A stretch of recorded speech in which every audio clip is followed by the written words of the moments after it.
Salut mon ami. Je suis Aïla, ta lectrice magique. Installe-toi confortablement. Ferme les yeux et laisse-moi te raconter une belle histoire. Au cœur d'une forêt tropicale dense, où les arbres s'élançaient jusqu'au ciel, et où les hyènes dansaient sous la brise, vivait Miko, un petit quinquajou espiègle. Avec ses grands yeux brillants et sa queue préhensile, Miko adorait grimper, sauter et explorer les moindres recoins de la jungle. Mais Miko avait un défaut. Il mentait souvent. Pas par méchanceté, mais pour éviter les ennuis. Si quelqu'un lui demandait pourquoi des fruits manquaient au bananier, ou qui avait renversé la jarre d'eau, il inventait une excuse ou pointait du doigt un autre animal. Sa grand-mère Zala, une vieille pangoline sage aux écailles dorées qui brillaient sous la lumière du soleil, le regardait souvent avec inquiétude. « Miko mon petit, un jour, tes petits mensonges finiront par te causer de gros ennuis. » disait-elle avec douceur. Mais Miko haussait les épaules et courait jouer avec ses amis.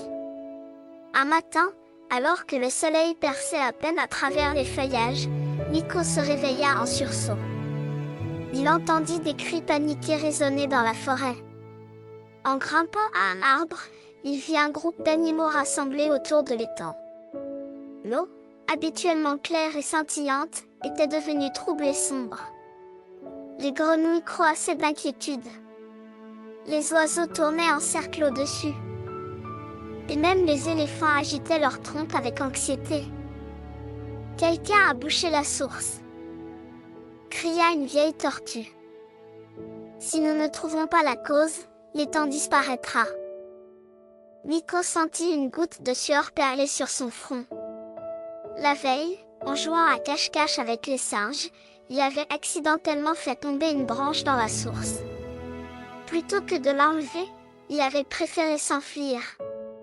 Maintenant, il savait que c'était sa faute. Mais comment le dire? Il pensa à mentir, à accuser les singes ou prétendre qu'il ne savait rien. Avant qu'il ne puisse parler, un jeune toucan s'écria. « C'est sûrement la faute des jaguars. Ils rôdent souvent près de la source. » Les autres animaux acquiescèrent. Les jaguars, connus pour être solitaires, devinrent immédiatement les coupables. « Attrapons-les !» hurla un cochon sauvage. Miko sentit son cœur s'alourdir. « Mais ce n'est pas juste, » pensa-t-il. Ce soir-là, Miko se rendit chez Zala. Elle était assise devant son petit abri, polissant une pierre ornée de motifs ancestraux. « Grand-mère, que ferais-tu si tu savais quelque chose qui pourrait mettre fin à une dispute, mais que personne ne voulait écouter ?» Zala le regarda longuement. « Dire la vérité est parfois le choix le plus difficile, Miko. Mais c'est aussi celui qui libère le cœur. Si tu veux comprendre, rends-toi dans la vallée des paroles perdues. Là-bas, tu trouveras un écho qui te montrera le chemin. » Intrigué, Miko partit à l'aube, la pierre polie de Zala dans son sac.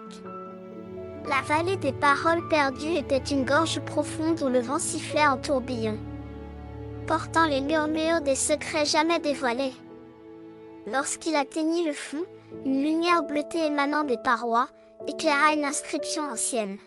« Celui qui cherche la vérité doit écouter avant de parler. » Soudain, une silhouette apparut. C'était un esprit en forme de jaguar fait de lumière. Il raconta à Miko l'histoire d'un village où un enfant, par peur, avait caché une vérité provoquant une guerre entre deux clans. « Ce n'est pas la vérité qui blesse, mais le mensonge qui l'étouffe, » dit-il avant de disparaître. Miko retourna à la forêt avec un nouveau courage.